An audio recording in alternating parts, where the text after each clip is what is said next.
Big thank you to the School of Interdisciplinary Arts and Sciences, the Office of Community Partnerships, and 7Cs for hosting this. It's really nice to have this kind of opportunity to talk about the stuff that we spend a lot of time thinking about and sharing it with you guys. So thank you. So just over the past year or so, I've been really involved with thinking about informal entrepreneurship. So entrepreneurs who don't necessarily think about getting startup money, getting a license, a business license, and all of that, because there are a lot of those people out there, and we see them everywhere, right? So if you've been anywhere in Washington, you've probably seen a swap meet, you've probably seen a flea market, you maybe have eaten a sausage outside one of the stadiums in Seattle from a vendor who may or may not be licensed. And just more recently, we see more of these fruit stands popping up, right? And so this informal entrepreneurship happens all over the place. It happens certainly in Tacoma and Seattle and across Washington state. However, it can be problematic. And this is an article from November from the News Tribune talking about unlicensed food vendors and showing a picture of some pretty unsavory conditions for food preparation. King County and Pierce County and Thurston County have all been kind of cracking down on those kinds of things. So most of the time when we see informal entrepreneurship in our neck of the woods here, it's a couple vendors here and there. It's not a whole lot going on. But imagine this at scale. And this is an example from Ghana, from the Kaiatia market. It happens outside of the big formal market building, but you can see the streets are just packed with people who have come to a place where buying and selling happens, and they're doing this informally. So I want to tell you the story about some of these markets that are out there in the world. There are over 70 major informal marketplaces where informal entrepreneurs trade around the world. And there are so many of them. People are excited about this. There are so many of them that there's actually an atlas dedicated to them. And there's a lot of interest in study of these, not only from people in the areas of business, but in economics, in political science, in urban studies, because there's a lot of stuff going on with respect to space and place and how things are used and who gets privileged in an urban environment. And these really tend to be, these large marketplaces tend to be urban, and they are more likely to be in the global south. One of the questions you might have is, why are there so darn many of these things? Well, it's demographic, right? There are almost 2 billion people that work informally, and the vast majority of these are unlicensed traders. And we have the highest refugee numbers that we've ever had on this planet since they've started being counted. We have 817 million people who live in extreme poverty. And the income disparities between the wealthy and those who are in extreme poverty keep growing. So both the buyers and the sellers really benefit from these informal market opportunities where trading happens and nobody is really paying into the system, right? There aren't taxes, there aren't regulations, there aren't licenses, there aren't rents to pay, there's no insurance, none of those things. That, of course, is some of the downside and some of the problem, right? Because informal marketplaces can be a mess. They create noise, they create traffic, they create congestion, they create garbage and sanitation problems, health problems. And for a lot of people, they just look like a blight, right? And this can be especially sensitive in developing nations, which are trying to demonstrate to the rest of the world that they are developed, that they shouldn't be looked on as less than. The other thing is that being outside of all of those regulatory systems means that there aren't protections for child labor. There aren't protection for workers. There aren't health rules. We don't have anybody making sure that the food is safe. So informal markets have their ups and downs, but I think anytime you have people in need and people with stuff to sell, markets are going to emerge. So I think we need to understand them a little more. So the big puzzle, in one sense, is and this is really taking sort of a public policy, political lens, governmental lens on it, is why do these things exist when they're illegal? Why aren't they just shut down? How do they endure? And so this is kind of the question that my colleagues and I put to ourselves, because the markets we studied have endured for decades. And the classic explanations out there are not always good ones. Like the government doesn't have enough institutional strength to shut them down. Sometimes that's the case, but that's not necessarily true in our examples. And I want to share with you that we studied 6 markets, 2 of which existed for a long time and then got shut down. The first 2 on the list. So the Feira do Madrugada in Sao Paulo, number 1, and the Roque Santeiro in Luanda, Angola, number 2. And then 4 markets that persist and exist to this day. And those are in Argentina, Ghana, South Africa, and Hong Kong. So kind of spread out over a bunch of different places. We used a lot of documentation. We used other people's studies of this because for the past, I would say about 10 years, there have been a lot of geographers and urban studies folks and political science folks and sociologists and anthropologists and all kinds of people interested in this phenomenon. We also, among our team, were able to make field visits to 3 out of the 4 markets. Okay, so let me start with the closures and just tell you a little bit about these. So Feira de Madrugada means night market or dawn market, and this was the largest market in South America, absolutely huge. And the market emerged during difficult economic times in Brazil, where some commercial facilities had been abandoned and people just started gathering to trade things. Once trade and informal economy started growing up there, some commercial interests came in and started putting buildings together. And it soon became a thing of value that the city looked at and said, hey, we should have a piece of the action here. So they came in and took over the market. They expelled the traders by relatively violent means and then took the property and awarded a bid for the property to a business consortium, which redeveloped the old market and kind of pushed all the informal traders out. So a new privately managed shopping center was built. The informal traders were pretty much boxed out of this because they weren't in a position economically to buy licenses, to pay rent, to have all the things you need to be in essentially a modern shopping mall.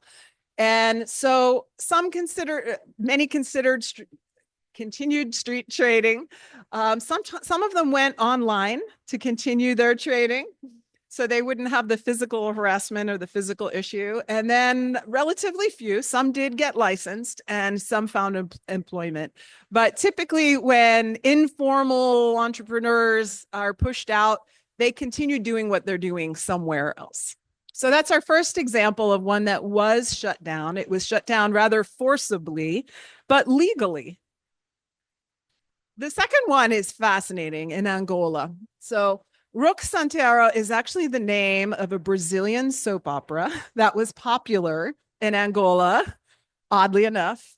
During its civil war, the most active period was in the mid-1970s, but out of the civil war that really extended on for decades, there was a lot of hardship. And so people started informally trading on this waste ground overlooking the ocean. And it grew and grew and grew and was finally formally recognized in 1991 because the government realized that they had to have this. People weren't going to live. They couldn't get food. They couldn't survive without this informal marketplace. But at some point when the government had stabilized enough, they wanted to shut down the market. And this was met with violent protests, not only from the people who were trading there, but from people who relied on that marketplace for their own subsistence. As you can see, it was an absolutely humongous market. It was clearly the largest market in Africa at the time it was there. And there's just literally hundreds of thousands of people in that picture on the left And there's not a whole lot left in the picture on the right. They really forcibly removed people and then eliminated everything. And I'll show you a few additional satellite photos of it. So when it was active in 2000, even though it was an informal thing, you could still see evidence of activity in buildings and tents and all of that.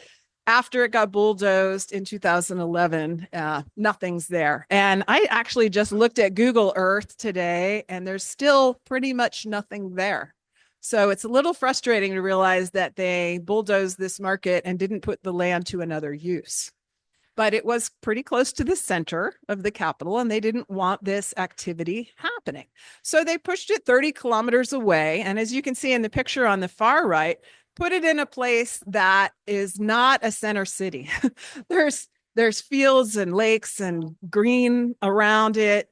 And there's a little bit of a city out there nearby, but it's not very accessible for most people. The public transportation is poor. And most of the street traders who had been working at the site on the far left did not want to come to the site on the far right. And in fact, it was such a failure that they've shut that new Roque Santero market down and handed it over to the small city, which is adjacent. So those are our two failures, both legal in the sense of being what the law said the government could do, both violent in the sense of taking things away from the people who were benefiting from the trade there, and unclear whether the public spaces were put to better uses after that. Okay, now let's talk about the markets that are continuing. One of the most famous markets there is out there in South America is La Salada in Argentina. And it's a big market, as many as 8,000 vendors, 50 acres. And a lot of it is clothing and apparel, because this market started in some vacant property next to where the clothing manufacturers and shoe manufacturers are located in the city. And this became started as a place to sell misfits, and then became a place to sell extras, maybe counterfeit goods, not really counterfeit, maybe made for a North American manufacturer like, say, Nike, but they fell off the truck kind of a thing. So this market formed in the 1990s and became quickly a place that attracted people from all over South America. And interestingly, some of the sweatshops that were producing the textiles and shoes were employing people from Bolivia in basically indentured servant kind of conditions.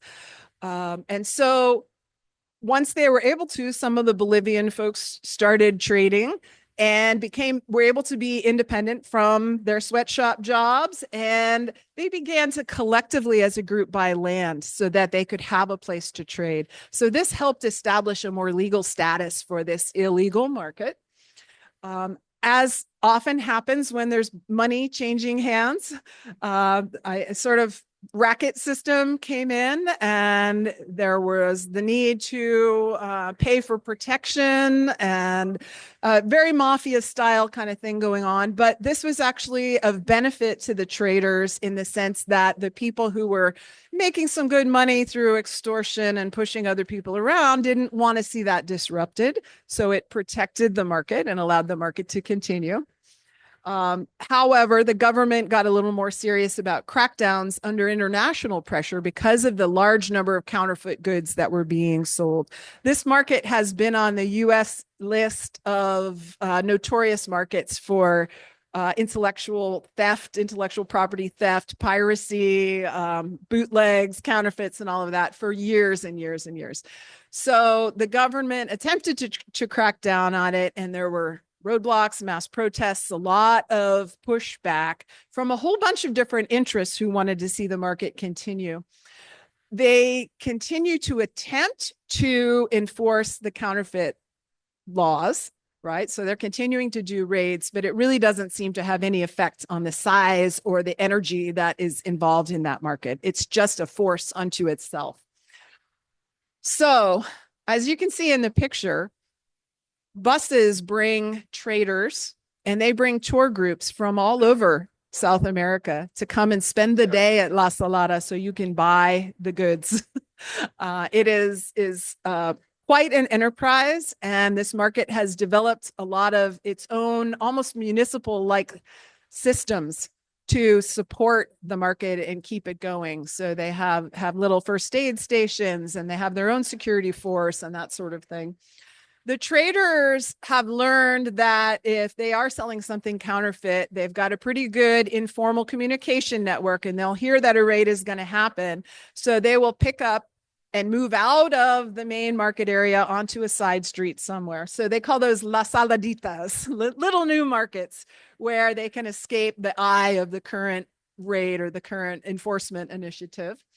The traders did also get organized, and they made some agreement to help bring themselves into the light of day a little bit more, not necessarily because they wanted to abide by the laws, but because it was of benefit to someone who had power for them to be involved in the banking system, for them to be putting their money into the economy in a more formal way, for them to be contracting and engaging some of the legal systems. This doesn't mean that they're licensed and above board, but it's at least remove some of the worst things where you're hauling, big cartons of cash around, right? So the economic importance and the corruption associated with this market also help it to persist, because it would probably be a voter rebellion for any politician who decided to get rid of this market in a really serious way and really acted against it. All right, so that's our first success example. Second one is the Kehatia market in Ghana, which is over a century old. It's a very old market. And again, like many of these, started around a legitimate market that was sort of a common trading place.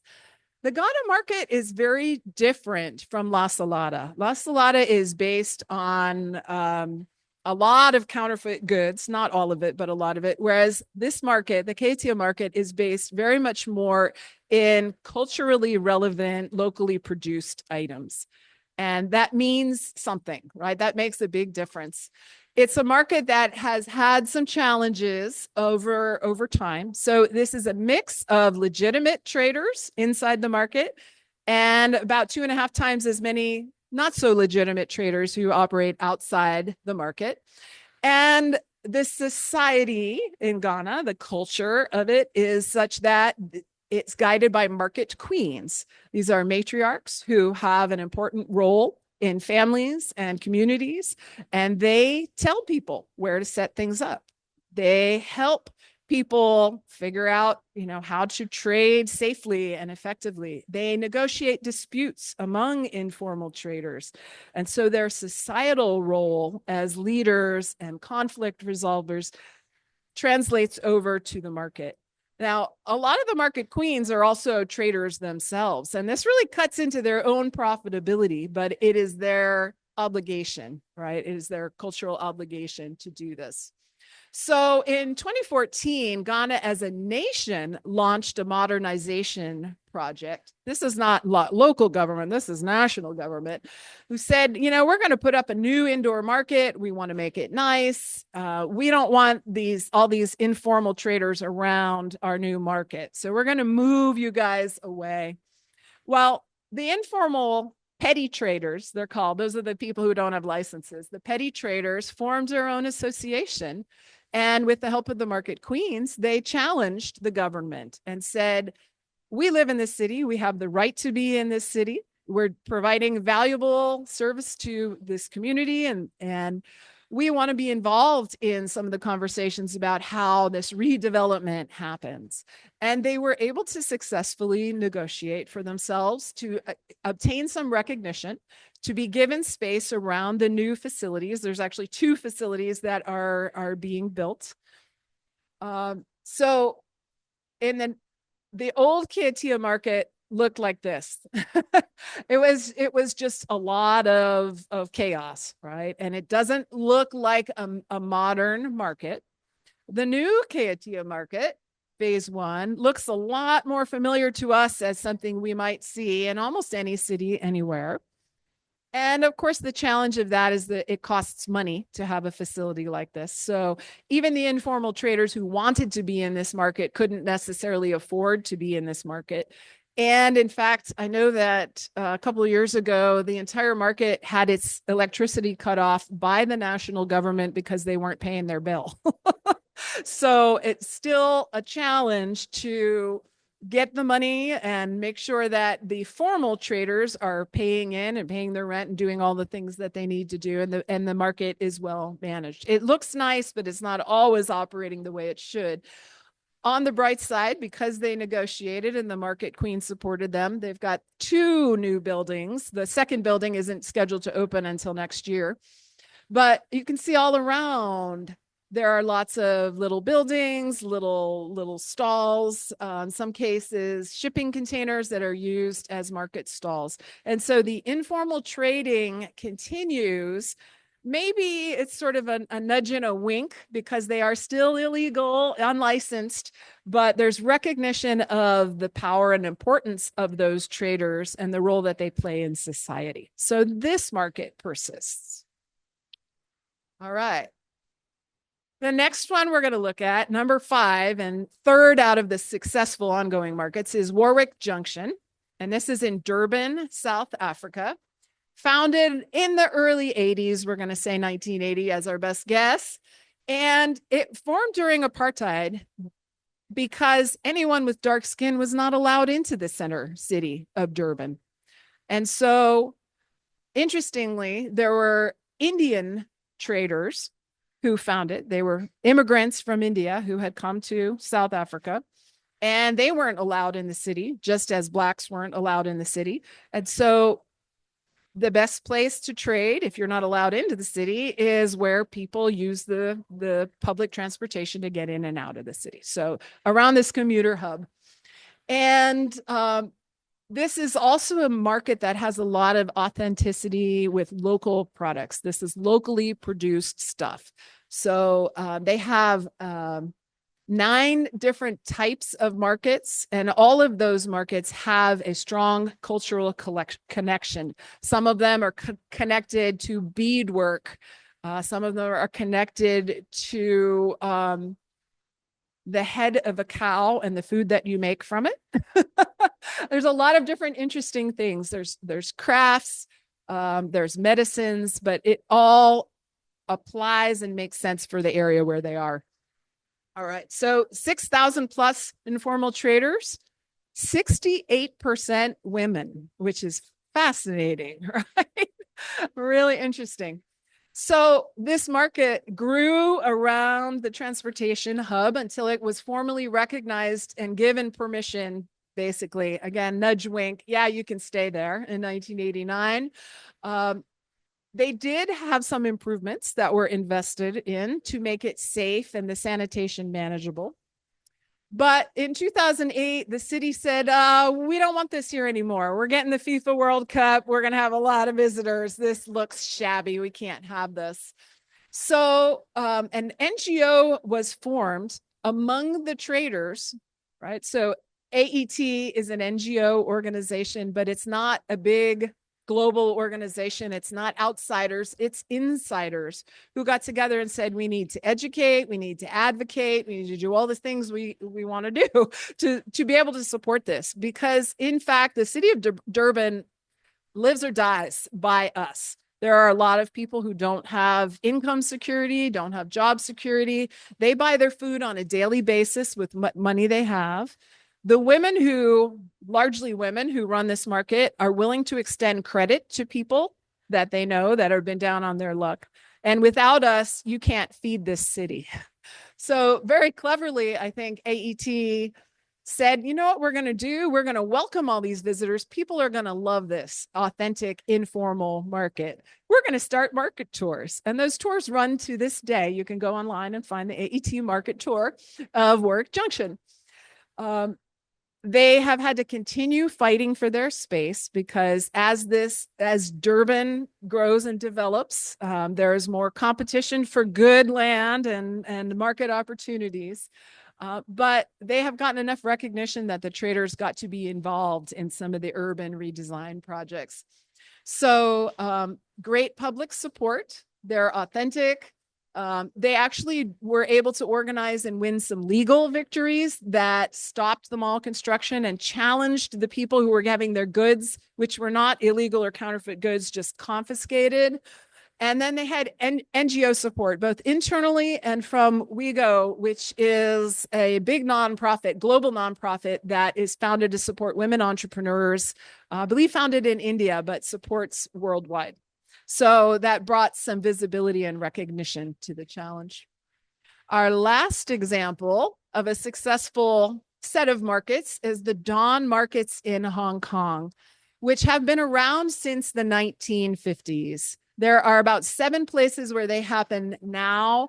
They have not all been around from the 50s. Some of them were formed in the 80s and 90s as the city became more and more expensive, and it became really difficult for some of the residents to be able to afford food. They couldn't afford to live there anymore.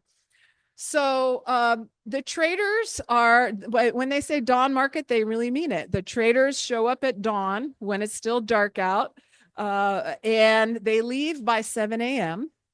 In some cases, they're selling fruits and vegetables on the side of the road. They use pedestrian bridges and sidewalks to set up. And there's a little bit of recognition that maybe this is a cool thing and it's okay. In terms of cultural heritage, there's at least one city that has recognized it and made an argument against its own redevelopment plans based on retaining the market. But what's fascinating about this is that the government tried what a lot of the other examples were, which is let's put these people in a different place and move them. And it didn't work, once again, like most of our examples, because it was too expensive or too difficult to get to. But in this case, we have no organization among the people. And in each of the other markets, there was some level of organization of the traders themselves. And in this case, we really don't see that. And one of the reasons is that a lot of the traders are impoverished elderly people. In some areas, it's also housewives who are looking to make ends meet, right? But all the markets are in really low income areas of the city. I can't comment on the cultural reasons why the organization hasn't happened, other than maybe it's somewhat dispersed around Hong Kong. But we've seen NGOs again come along and advocate for the support of the markets and the value of the markets, especially with respect to poverty alleviation for the elderly, which gains a lot of sympathy, as you might expect. And then what we've seen more recently is more and more concerns about health and food safety in particular. So selling produce might be still okay. You're not going to find fresh meat, fresh fish, fresh dairy eggs, anything like that, because they've really tried to crack down more on those. And interestingly, the traders have been really smart and adaptable to the extent that they can. Some of them have set up with bicycles and have all their gear on bicycles so that if they see an enforcement person coming, they can just whiz away. And they use apps sometimes to negotiate purchases ahead of time, which is fascinating, or to inform each other of when enforcement is going to show up. The support of NGOs helps them be visible and helps them maintain their status with dawn markets. There's some evidence that these are declining overall because of enforcement, but there are still lots of traders out there who pack everything up and disappear by 7. So to summarize, looking at our 4 markets that survive, we have different survival strategies in each of them, right? So in La Salada, we have the traders who agree to be involved and bank their money. In Kaiatea, the traders organize and they actually pay dues to the government, and they've got this strong cultural force of market queens. In Warwick Junction, they have some legal efforts. They've organized themselves and they've got NGO support. And finally, in the dawn markets, that time restriction allows them to kind of slide under the radar of enforcement. And the results are interesting as well, because in most cases, they're still illegal. There's still no formal protections. Somebody could come and take away your livelihood and take the food out of your mouth at any moment. But in cases like in Ghana, where there have been some efforts for collaboration and conversation between government officials and traders, there has been some really positive progress around recognizing the right of people to subsist and the possibility for them to come a little closer to the legal side of things. So just a few lessons that we have learned from this is the reasons why, right? Governments might let things persist if they are unable to shut down, but our first two examples shows that governments can shut things down if they have sufficient force. So it may not be that. It is important to recognize that sometimes politicians don't want to shut the markets down. This might be because of corruption, right? They're in somebody's pocket that's benefiting from the market. It might be because they're worried about losing the votes of people who are depending on those markets. And interestingly, sometimes legal businesses want the markets to keep going because they attract an awful lot of people to a neighborhood. And as long as that street trader's not set up right in front of you, directly competing with you at a lower price, you may benefit from additional foot traffic. Of course, I'm sure there are also some legal businesses that are charging a little fee to street traders setting up in front of them. So that's another benefit. When NGOs get involved and advocate, that helps bring attention to the issue. And given that some of these locations and markets are all about what do we look like to the rest of the world, having those NGOs tell the story of the markets and the value of them can be very helpful. And then probably, I think the most important thing is how the traders adapt and organize and work together, and in some cases successfully negotiate to avoid being shut down.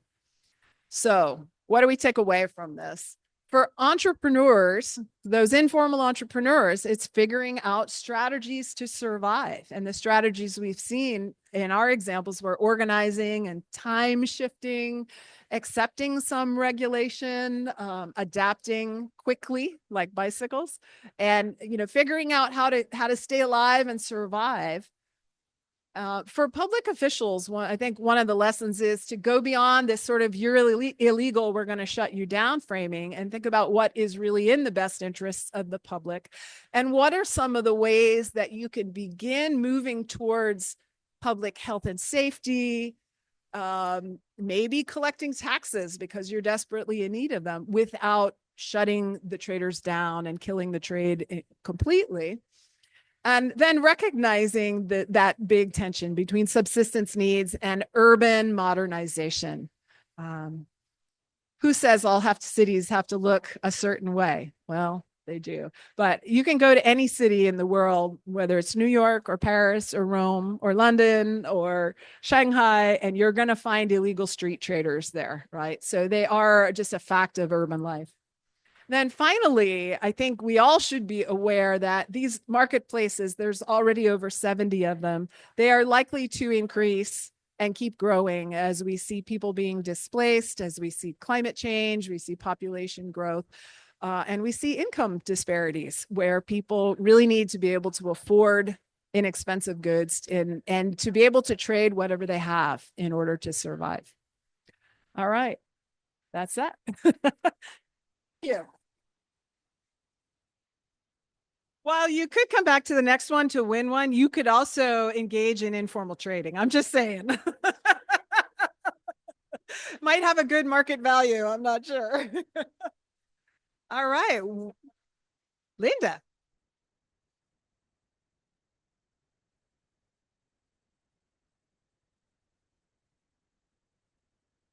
Excellent question. The question is, what kind of schedule do these markets operate on?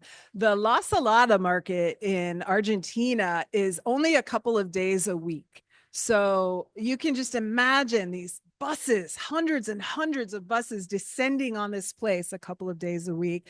And they kind of trade from dawn till dusk. And then everyone packs up and goes home. And it's a big, dirty, stinky mess. So that one is clear. And let me go back just so I have my list in front of me. Uh, Katia Market is more of a conventional kind of operates 7 days a week daytime, as is Warwick Junction. And the dawn markets, as we said, are just at nighttime. So yeah, there one of the markets that shut down was also a dawn market or a night market, the one in Sao Paulo, Brazil, but that's is no more. It's now a typical privately owned mall daytime hours. Yeah. Great question. Thank you. What else? Please. Yeah, the question is about the tipping point of when government takes action. And it's really interesting. One of the reasons we wanted to study these markets were because they had persisted for a long time, for decades. And we kind of wanted to get past that simple explanation of, oh, well, the government just doesn't have the institutional authority to, or strength to shut them down. By that time, you've rolled through a bunch of governments, maybe a couple of dictators, maybe a civil war, depending on your context. And so government lack of will is not a legitimate explanation anymore. But the tipping point is motivated either internally or externally, right? Internally, if there is some political benefit to be gained from it. The crackdowns happen when somebody feels like they need to be seen taking action. So take action against this, look legitimate. From the external viewpoint, it's when you become visible on the world stage, like the FIFA World Cup is often, that kind of thing. And sometimes those things coincide where the politician will say internally, well, I want to look like a big man. So it's pretty exclusively men. So that's legit. And I'm going to do this thing on the world stage that makes everybody look at me. And it's not just the US that has that happen. It's everywhere.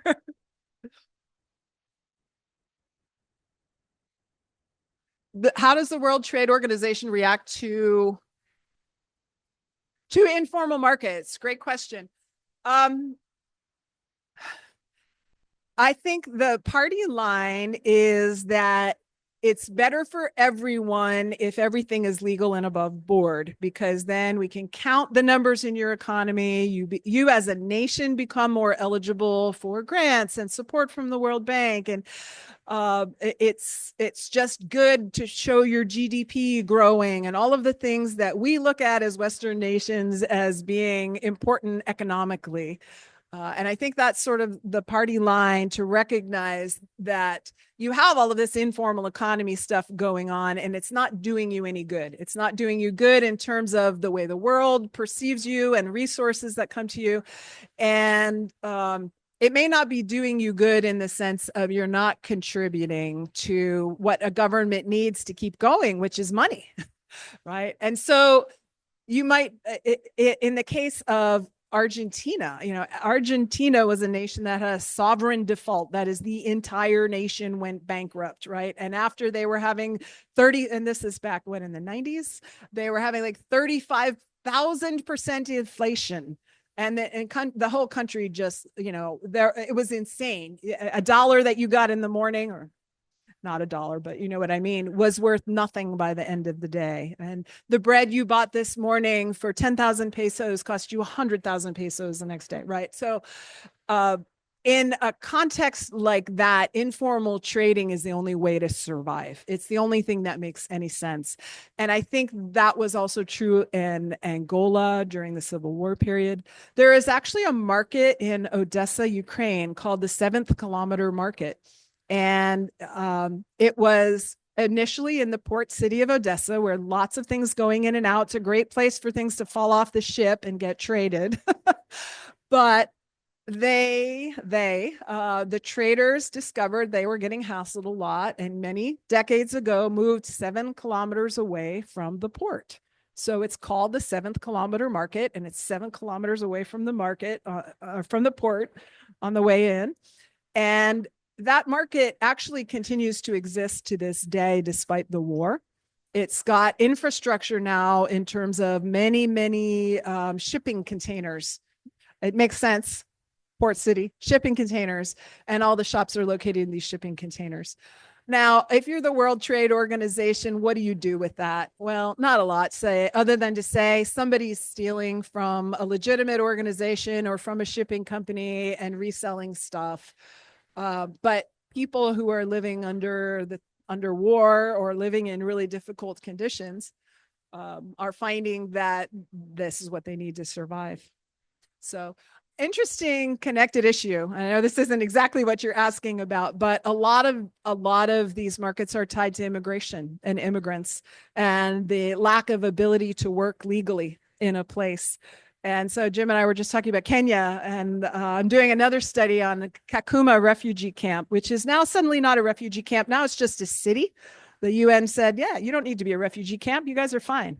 I'm not sure that's true, but entrepreneurship within the refugee camp where people barely had enough subsistence to survive. How do you trade? What do you trade? You still figure out a way to make it happen. And so it's kind of fascinating. It just seems like it's such a different world from our ideas of these big organizations that are meant to help guide and move gigantic resources around the world. It just doesn't seem to touch these. And yet, even with small amounts of money changing hands, if they're changing hands among hundreds of thousands of people, that's a lot of economic activity. Yeah, great question. The question is, have you seen examples of keeping the barriers to entry for formal entrepreneurship low enough that some of these informal traders can actually become more formalized? The answer is yes, but it's not typically how governments react, right? They typically are like, you're illegal, you're out, or we're going to apply the rules of, the system to you, even though you can barely put food on the table and you have no resources. When governments look at partial solutions, things get better. And I think that's true in both La Salada and Kehitia. Those are both examples where there was some recognition, some legalization, and some cooperation to try to begin moving some of the traders into banking systems and those kinds of things. There is an NGO that operates in Kenya, as well as the Democratic Republic of Congo, called Inkomako. And their whole thing is all about helping refugees and immigrants with entrepreneurship and bringing people from the illegal side to the legal side.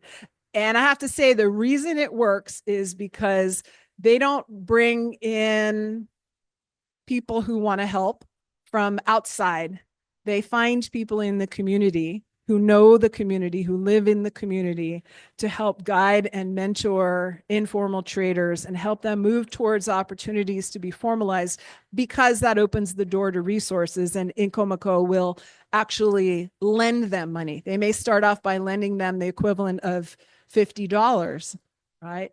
And it can go up from there. It can then become $10,000 as your business grows. So I think there are strategies for doing it, but I see it happening with NGOs and nonprofit organizations, not governments for the most part, because governments have this responsibility. They got to hold the line. They've got to enforce the laws. And it's hard to find that place where government is willing to say, okay, we're going to negotiate with you. And keep in mind that in a lot of cases, we're talking about the national government. It's not only just the city or local government where there might be more flexibility in play.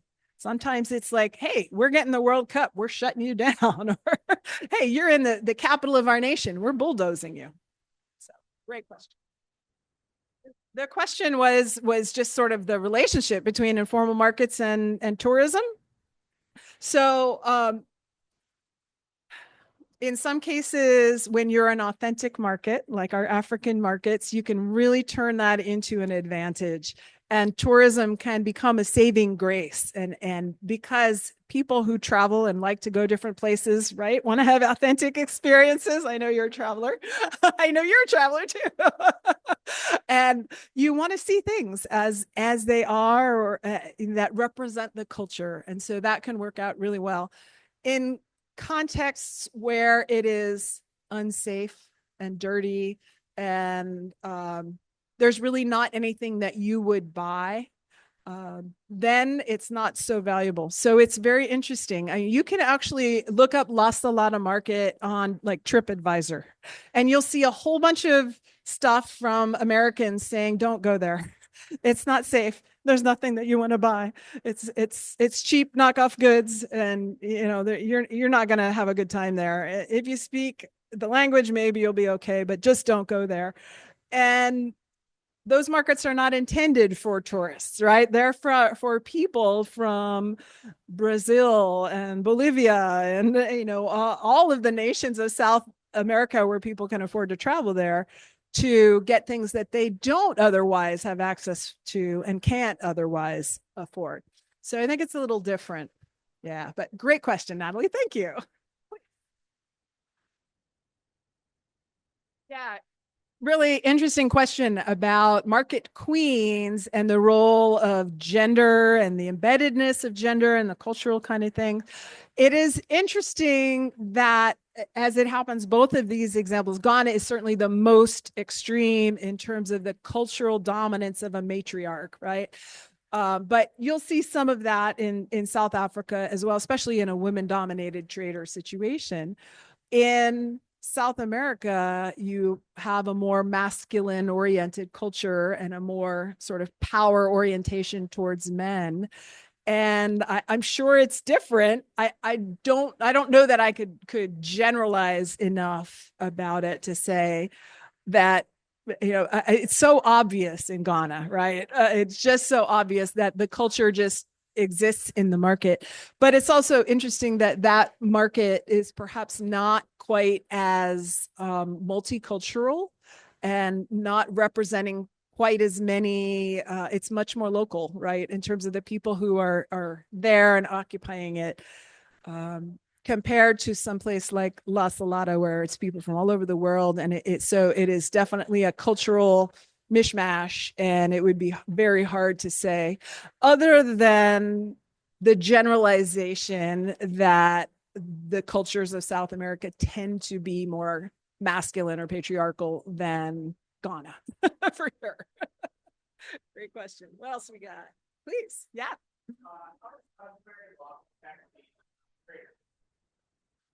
Which kind of law?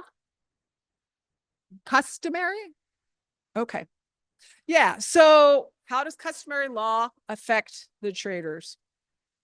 I don't know if it does. It's an interesting question. Certainly, traders are aware of laws.